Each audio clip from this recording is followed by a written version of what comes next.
I'd like to introduce Nicole Chatterson. Nicole is obsessed with waste.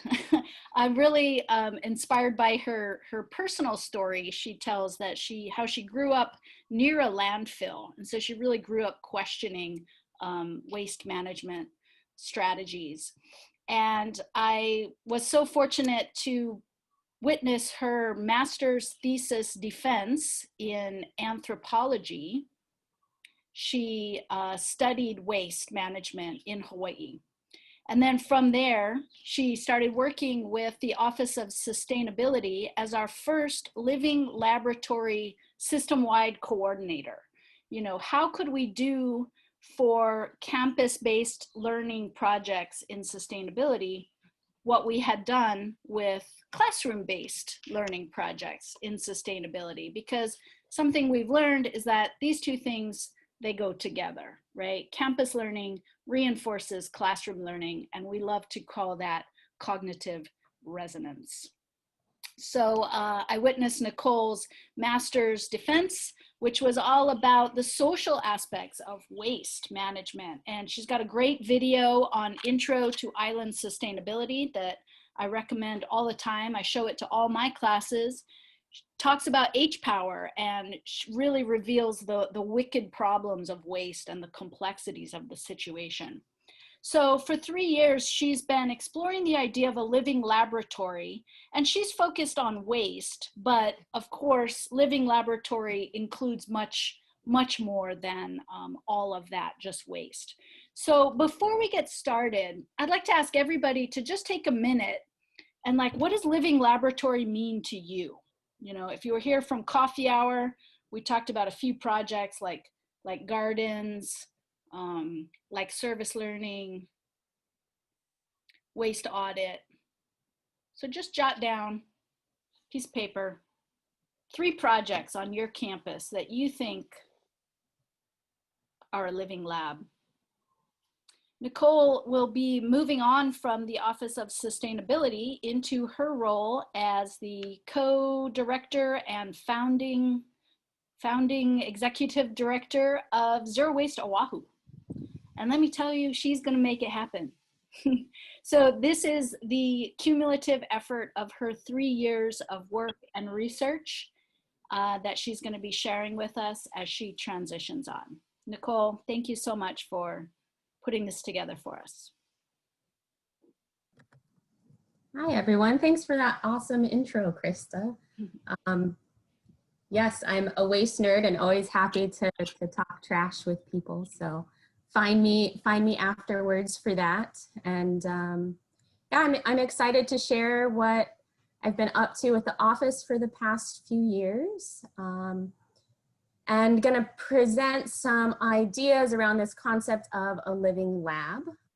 Going to talk about why it matters for the University of Hawaii, how it could benefit us, and if we were to pursue something like a living lab program, where would we be at in that process, and what comes next. Also say we're calling this idea a Sustainability Solutions Living Lab. It's also called a Campus Living Lab. There's a lot of different names the community of practice is using. So this is our placeholder for now. Okay, so what is this thing? What is a Sustainability Solutions Living Lab? It's essentially an umbrella. It's a way to connect all of these awesome applied learning projects you all just jotted down and amplify them in order to offer students a really awesome experience. We know that applied learning is important for our students. It was important for me as a student. And it's also a way of leveraging our campus resources, our research, our academics, our students, our faculty, our operations, so that we can see real impacts in the community by testing them out on our campuses. And so the 2 main goals of a living lab are really about the students and ensuring that they can get the most relevant and engaging education possible. And the second goal is inciting that positive change in our communities on our campuses. And so what's often included under a living lab umbrella And this thought work has really been mostly done by ASHE, so that's where I'm getting these designations from. So ASHE breaks it up into two formats. We have extracurricular formats and curricular formats that can go under the Living Lab umbrella. The curricular formats are the focus place and where institutions typically start when they're building out a program. So this includes INA-based learning, service learning, student and faculty research, internships, labs, GA positions, and then the extracurricular formats would be things like clubs and student associations. Okay, so if we were to pursue something like this, what would be the point? How would it change what we're doing now? Because we're already doing so much awesome stuff. The idea and what we've seen happen in multiple institutions is that by connecting everything together, we'll be able to communicate our impact in a way that will amplify it. And what I mean is we'll be able to put numbers on things and attract funding. We'll also be able to attract students with those kinds of numbers, while also meeting our kuleana as a member of this broader community to make sure we're supporting the changes we want to see, so that we're leaving a healthy, happy Hawaii behind for the next generations. I'll also say that to Jackie's story earlier of how she had to pivot her applied learning projects to be individualized, there's a lot that is possible when we continue coordinating our efforts more, and who knows what's going to be coming with our distance learning, and how can we talk and resource share so that we can come up with ideas to still get students out in the INA. Okay, so why campuses? I've touched on this a little bit already. The way ASHE frames it is campuses can often be organized like a mini city or a small town. And so we have many of the facilities and operations that we can tweak and test and then offer to the broader community for their use and for scaling up. And we're already doing that in a lot of ways. We're putting solar in all of our buildings. We have food growing in multiple formats all over our campuses. So we're doing a lot of this already, and how do we name that so it's more visible and valued? Okay, so building more on why and how would this benefit us? One of the surveys that really hit home with me was the Earth Day survey we did at the Manoa campus, and I know a couple other campuses have done these as well. And there was a resounding ask from students for us to put into action what we're teaching in classes. So things like, okay, you're telling us that climate change is important. Why don't we see more clean transit options? You're telling us waste is a problem. Why aren't there water bottle refill stations everywhere so we can be empowered to bring our own water bottles, those sorts of things. So a living lab will really help us resonate with students and what's being taught in the classroom and keep things relevant. Many universities also see benefits in retention and in attracting students. So ASU is a great example. They saw a 90% first year retention rate after establishing their Living Lab program. And we can talk more about that in a little bit. And like I mentioned, we're clear students want these hands-on opportunities. So when you're deciding what university to go to, as we'll see later on, the Cal State system advertises their Living Lab as one of the two main components of their sustainability program. And for a student who's seeking out that kind of applied experience, it would be to our benefit to have that facing forward. And as I touched on a little bit already, realigning and revitalizing the work we're already doing. We can communicate our impact, which will lead to funding and also allow us to be aligned and connected in a way where we can keep adapting to what COVID is requiring us to do in terms of distance learning. Okay, so as an example of what I mean when I say communicate and amplify our impact. So many of you are probably familiar with Kupu. It's a local nonprofit connecting youth to sustainability and conservation careers. And they have a director of impact, and her role is figuring out how to measure the wonderful work they're doing in the community. So they have over 61,000 volunteer hours. They've planted 81,000 native species. That's incredible. And I suspect there are impressive, incredible metrics like that already existing in our campus. And we just haven't yet built the full infrastructure to sense and communicate that. And I will also point out that doing this has, transformed Kupu from a tiny nonprofit into an institution with millions of dollars in annual budget, and yeah, that also amplifies their impact. How cool would it be if we did that too? This is my diagram. I had a lot of fun with this. Okay, so if we were to envision what a Living Lab program looked like,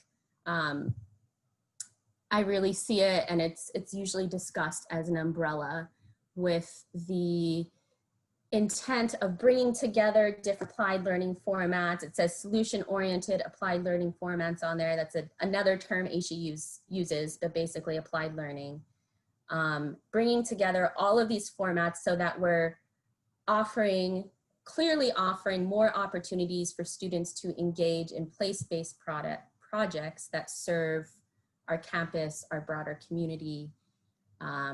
The umbrella is offering support, scale, impact, resources, perhaps community connections. And the stars over on the right-hand side, those are the impacts that could come out of this. So more retention, positive change in our community, on our campus, and most importantly, student transformation and connecting them with the opportunities they're asking for.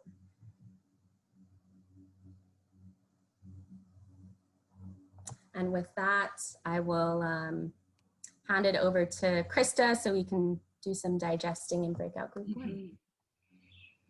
Awesome. I love that umbrella graphic with all the bubbles underneath it. Welcome back, everyone. So what we just did there was the beginning of one of the phases of Living Lab development. And that is starting an inventory of projects across the campuses, and then eventually starting to label and categorize those projects, which is a discussion for a later time. And so in ASHE's framework, if we were to pursue a Living Lab, we're kind of in the pre-development takeoff phase. So we have a vision, we're growing the vision, and we were kind of accidentally and organically doing this before we had a position called Living Lab Coordinator. It's all the work you already listed down and what you all have already been doing. And later on, Matt will share a slide that kind of breaks out some of the tasks in these different phases so you can get a better sense of that. And we pulled together a few case studies that will also help us think about where we're at now. And there's obviously so much more. These are just a few that I was a little more familiar with. So the Mala at Honolulu CC is an incredible example of how community and campus are brought together through an applied learning project.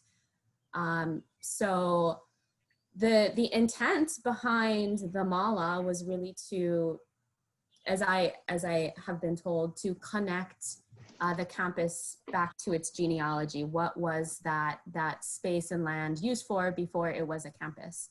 And so bringing food back was a part of that. And so in addition to tangible metrics like growing 20 varieties of kalo, which is incredible, students have an opportunity to be connected to the Aina, connected to their kupuna, and the community gets to come in and be a part of that as well. And it's building out a model for a sustainable food system in a cultural context. So that matters for the campus, and it matters for the community. The next example we pulled is the MENA program at UH Manoa. So this program has been in operation for over 20 years and has impacted over 20,000 students. It's actually a part of a Malama Aina Day that was an offshoot of the MENA program. So I mean, who knows how much impact this program has initiated through kind of breakoffs and tendrils and people who have been inspired to pull together their own Malama Aina Days. I don't know how many community partners have been supported by this program and the students, but I know it's a lot. And maybe that's something that Ula can talk to us about in one of our breakout sessions, if she's joining us today. Another example, and this was the bulk of the work I was doing, is our system-wide waste audit program. So we pulled together this initiative as a way to pilot that umbrella image we showed you earlier. So the umbrella in this case is the Office of Sustainability's waste audit program. And then the campuses would be the little bubbles underneath. And so what we did to kick this off and to start resourcing students to do waste audits was we brought together 40 student leaders at the Sustainability Summit in 2018. This photo here is from our waste relay race. So we were talking about how complex packaging is, and is your Starbucks cup paper or plastic or both? So we learned a lot together, and out of that we had several student leaders emerge who were really excited to start doing waste audits on their campuses. And since then we've seen, we've had 7 campus audits, actually 8 because Hawaii CC has done 2. And engaged over 500 students. And now we also have a system-wide, almost system-wide data set that can be used as another living lab layer in the classroom. And so kind of breaking down this audit program, Kapiolani CC did an audit in 2018 in which they engaged hundreds of students. Several of you on this call were a part of that. Jackie, Krista, Wendy, Denise, many more. And one of the most exciting things about this example is how this one audit was used in multiple ways to reinforce student learning. So students in S-focused courses ended up getting service learning credits. And there was a student who even used this project as his capstone to get his subject certificate in sustainability. The data was used in econ, communications, language, and bio courses. So it speaks to how much can be done through one project. And I also wanted to highlight UH Maui College's Waste Revolution program. So this is something that was actually already underway before the waste audit, system-wide waste audit program came around.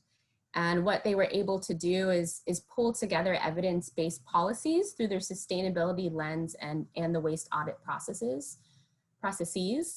And a student club, the Student Ohana for Sustainability, as well as the staff faculty sustainability committee were collaborators on this project. So that's another component of the Living Lab. And so far it's resulted in a resolution signed by the chancellor with a 3-year plan to reduce waste on campus, starting with water bottles, some of which have already been successfully phased out in certain spaces. And so, again, this speaks to the microcosm of we're teaching students how to be change agents on their campus, which is enabling them to become change agents off of campus. And with that little taste of where we are at, we can head back to our conversations. Welcome back. Okay, so what we did is again, a part of this task I'm going to take on in my last 3 months with the office, and in trying to pull together an inventory of what we know, what we think we know, what we don't know, and then circulate it back to you all for your thoughts, for any edits. And in there will also be a list of all of the things we want to know and we want to measure. And on the slide here, we have another example from Kupu, you know, impact, how many youth they've served. And we talked about this a little bit in our group. How do you measure the student success after they've been through your program? So Kupu measures in terms of green careers and environmental issues. So how many students decided to pursue learning in environmental or INA-based work after their internship? How many students went into green careers? So we could be measuring very similar things with our applied learning programs. And when we do that, we have the ability to attract resources. Then on the next slide, we'll get into a couple of campuses that have already done a lot of groundwork in building out a living lab, are generating resources and attracting students with it. So one of my favorite examples is the Cal State University Systems Living Lab database. So first thing, when you look at sustainability at Cal State Long Beach, they point to two things: their sustainability policy, and then the campus as a living lab program. And this is a tiny snippet of the database where you can search by campus, you can search by you know, lead faculty member, you can search by topic. Go Beach, Jenny. I went to Long Beach State as well. Yeah, so there's multiple ways to filter through all of this and connect with faculty and students doing similar projects across campuses. So this is absolutely something our system could do, and I think it would offer a lot of value. ASU, so I mentioned them earlier, through their Living Lab program, they were able to raise about $4 million to continue building it out. And this is after they saw initial success with having the 90% first year retention rate after rolling out their Living Lab program. And ProMod is worth looking into. It's Living Lab, and it's also a lot of other things all packed into one. There are pipelines from local high schools into ASU and all kinds of really fantastic components. But the point is, they've formalized their applied learning, they've brought it together, and they've been able to raise a lot of funding, have a lot of community impact. Okay, so if this concept is something that ends up having traction, if we think it's going to be valuable, what do we do next? So that's my cue. I'll jump in here. Hey, gang. Okay, bear with me, getting my bearings, navigating multiple screens. So in the chat, I'm just going to pose a few questions, and I'm going to invite folks to respond in the chat. And while you're responding, I've got a couple other slides to kind of unpack. But the questions I have is basically what is alive for you right now? Nicole has just presented an awful lot of information to us. And I guess when we're thinking about if we do this, what is this? Because essentially we're highlighting a lot of efforts that are already going on, right? But to be more specific, what we are contemplating together here today is like, what if we were able to begin coordinating this and tracking and measuring in a more rigorous and coherent manner at the campus level, and then obviously to the systems level. And I love the example that Krista gave at the start of, remember where we started with the system-wide sustainability across curriculum initiative. So we now have 5 campuses that offer first year academic subject certificates, and there's a lot of other related work that is building from that. And we literally started by counting courses, making the invisible visible to administration, which then led to all of these additional efforts. So what's alive for you? What are you wondering about? What else needs to be considered as we think about the implications and potential benefits, but also even more importantly, some of the barriers or obstacles or problems or things that we need to consider. I've come back to this slide because I think it's really good for us to know that ASHE, which is of course, the Association for the Advancement of Sustainability in Higher Education, holds a unique perspective in that they are in touch with an awful lot of colleges and universities. And so they've been able to sort of observe these patterns that have emerged. And that's why this living lab is a thing. It's a phenomenon, it's an emergent phenomenon that they've observed and began to capture and articulate, right? We haven't been using this framework explicitly. Maybe there are folks at individual campuses that have. We as a sustainability office have not been using it explicitly. And I think it's helpful for us to kind of like recognize and that there is a pathway and that we are kind of already doing things that, you know, according to this framework would have us in that pre-development to take off kind of phase of this. So we've already done a lot of the groundwork, right? We've also been thinking about this in the context of budget cuts that I know all of you are navigating.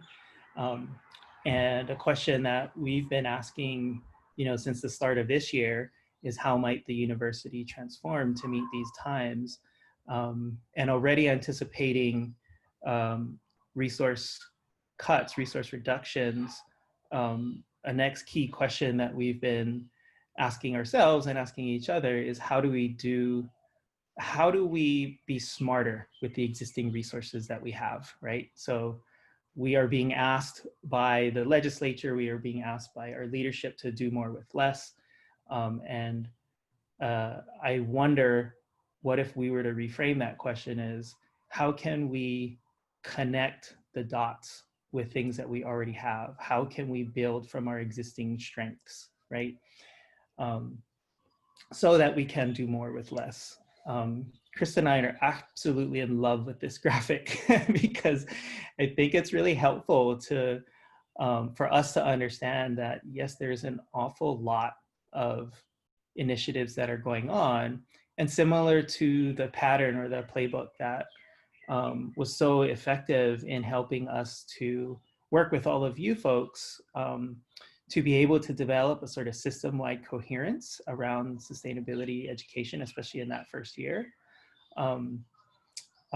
has led to this sort of robust initiative that is able to attract institutional support.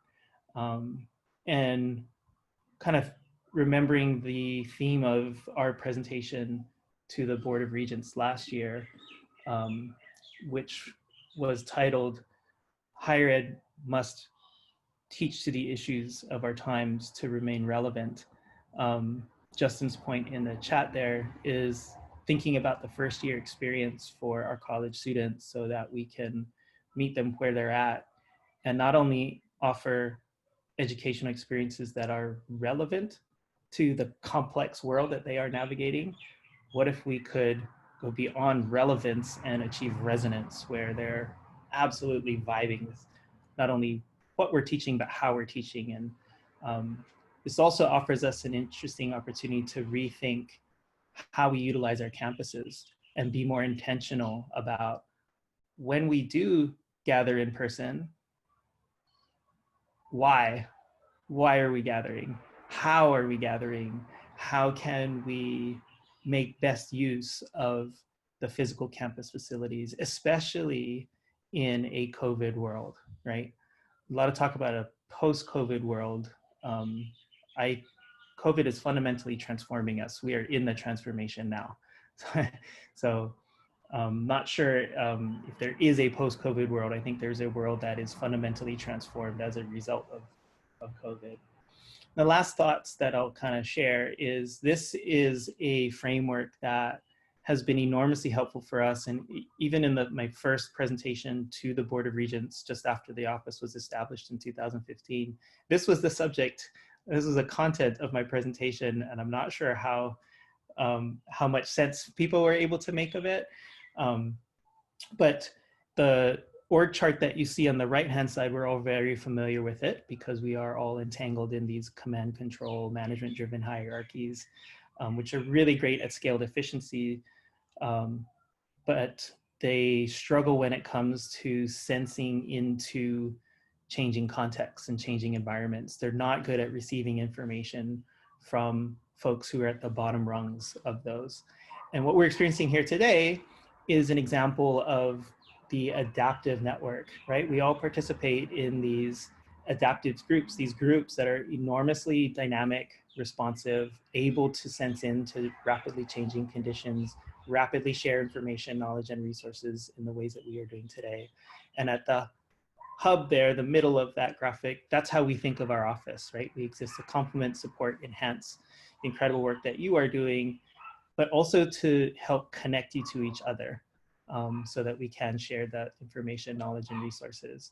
And so we might think of all of the different initiatives that Nicole has covered and sort of loosely organized into this conceptual framework of a campus as a living lab or a sustainability solutions living lab, that all of those efforts exist in that adaptive network, right? These are emergent responses. These are responses that the campuses have come up with that are relevant and resonant to your specific campus context.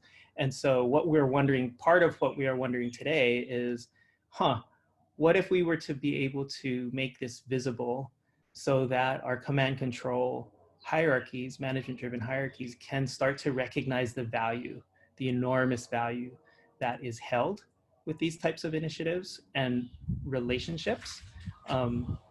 And could that then be an attractor for additional resources?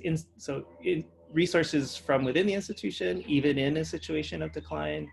And I think really interestingly, our ability to attract extramural funds. And Bob had a question earlier about wondering about who ASU received funding from. So I think that's also definitely a really important part of the conversation. So I'm going to pause awkwardly and throw back to Krista and invite you, Krista, to chime in here and take us through the next part of our agenda. Next, the remaining question is, what questions do you have? And probably putting them in the chat. I've been monitoring a few great points. Cynthia Smith anticipated what our next step will be. So we've been developing a spreadsheet to count these projects under this bigger umbrella. And we'll take what you folks did in the breakout rooms and work that into a spreadsheet, which we will circulate for you to, and that spreadsheet is not meant to be like another task for you, but really meant to empower you so that you can say, hey, Office of Sustainability is creating an inventory, what do we have to show? And then we will see what happens from there. Yeah, I'm gonna jump in here too, Krista. And Christine Kuteki has a wondering if living labs could be combined with first year experience initiatives. Nicole had highlighted earlier the increase in retention rate that ASU had experienced through their living lab program. So I think there's a lot of really strong arguments, Christine, to be made for investments in this area. Let's see. Yes, Cynthia got our first step, compile an inventory. I just wanted to make one. Yeah, go for it. That now, it's we're not on campus. So it now is actually a good time to really look at these projects. How will we, move them forward? We don't really know how long we're going to be in this remote learning, but we will be back on campus. So it's actually a good time between the budget and the COVID. It's a good time to be realigning and inventorying and thinking about these things, I think. Nicolette makes a really good point too about, I love the idea, Nicolette, of an interactive statewide map. You're going to see some updates to the hawaii.edu/sustainability website come out this semester. That is certainly something that we could work towards through populating that spreadsheet that we will be sending out after this meeting. Nicole, I want to just invite some of your thoughts, because you've been so focused on this for the past few years and have been doing this really deep dive and even looking out and doing some benchmarking. So I'm curious as to some of your wonderings in light of what you've presented today and some of the conversations you've been a part of in the breakout sessions. I mean, I see so much value in this, and I wonder if other people do as well, if this idea is resonating and is exciting for folks. I know that there could also be like, okay, another program, another manager, another thing to fund and and circulate in this system that can sometimes be slow and clunky. And honestly, that's initially what I thought about creating another program to help umbrella programs at first. And then after looking at how much this has transformed other institutions, I can't imagine why we wouldn't want to do it. And I think the other exciting thing is we've already done so much. What we've accidentally created in terms of initial infrastructure for a living lab is pretty substantial, at least according to kind of AISHE's emergent how to build a living lab. We have a lot here. Yeah, thank you, Nicole. That's echoing some of Wendy's comments here. Post-COVID online education is going to stay at a high level. Students will be able to get degrees from any institution, and we will need compelling reasons for students to go to UH. Living laboratories could be that reason. That's really well said, Wendy, and I think that's one of our wonderings here.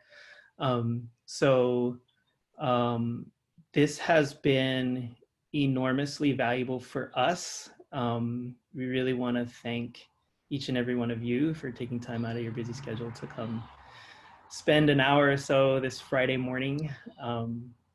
Want to thank Nicole for the excellent work and acknowledge you in front of our community of practice here for just your relentless dedication and putting up with my very hands-off management style to consistently outperform and deliver incredible work, as you have once again demonstrated here today. Thank you so much. I'm going to go ahead and stop the screen. You've been staring at the next steps that we have laid out for you. And I'm going to share, save the chat so that we'll have all of this. Last update I have to this big group is that so many of you here participated in the virtual retreat in, was it March, April, earlier this year? That seems like a lifetime ago, doesn't it? Where we posed the question and we're exploring together how might the university transform to meet these times. And at that time, there was some there was obviously some urgency because of unfolding situation of COVID. There was added urgency because executive leadership was signaling that they wanted to hear from the sustainability office in the form of a report to the board. That has not happened. That did not happen.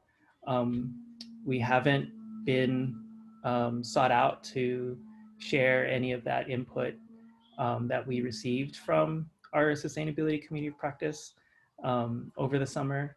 So, however, the good news is that we've recently been asked to prepare for a presentation to the board later this semester. So we can pick the thread back up, and based off of the feedback that we've received from you here today and the feedback that we hope to continue to get from you, I think one takeaway here is that there seems to be some pretty strong resonance with this idea at a time when we are literally being asked for good ideas to help the community remain relevant, help the university remain relevant and resonant to our communities. So with that said, I'll turn it over to Krista to transition us to the next phase of the meeting. Thanks, Matt, and thanks, Nicole, and thanks, everybody. We'll be following up with this spreadsheet, and the goal, I think, would be to complete that inventory this semester, maybe by December. Maybe we'll have a follow-up meeting. Maybe we'll do this sooner in relationship to that board meeting that Matt mentioned. I also want to mention another article that I put the link on the Google Doc that you have. This is an article specifically about community colleges and living lab projects. It's from the National Council for Science and the Environment Sustainability Handbook for Community Colleges. And it makes some other points that Nicole emphasized about opportunities to develop soft skills and change agents. So that link's in there. And you'll also receive the ASHE Living Lab Manual. So we do have tools to support this effort. And yes, I will send this video to all of you, as well as anyone who filled out the RSVP form. So you'll be welcome to share the video of today's presentation. With that, I'm going to stop that video.